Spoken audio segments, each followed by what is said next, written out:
Alden Nature update, and nasa US na sila Alden kasama ang family niya, family 4 person, at kumain pa nga sila ng ice cream dyan sa Castro Valley sa California. Ang cute pa nga ng mga dog, oh. Ito, namasyal din sila dyan sa San Francisco Bay Area. Yung may labubo pa nga, oh. Yan, cute. And enjoy ng family 4 person sa US. Saka ito, abangan kay Alden. Big Tiger, international movie ni Alden. Ayan yung highlights. Yung media launch. Ayan mga pansing Alden. Full support kay Alden. Solid yan, eh.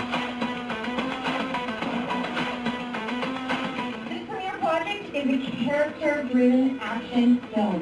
I think it's high time for the Philippines also to be shown in our film. We have so much beauty in the country. Obviously, as you can see from the trailer, it's fantastic. I'm excited to see the rest of it.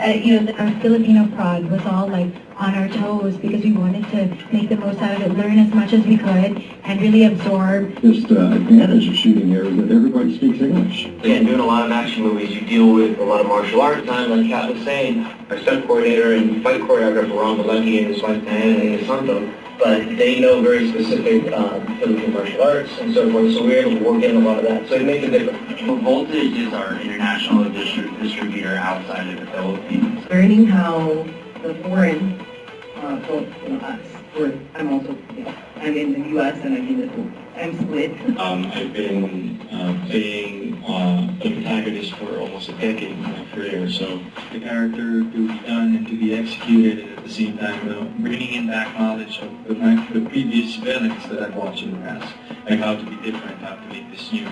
And there's a lot of new experiences in terms of feelings, emotions, the way body language. And of course, since this is an action film, there's a lot of stunt practice.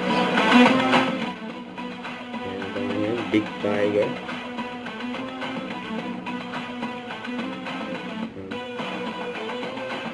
Congrats kay Alden. Nasa team Big Tiger. Yun, oh.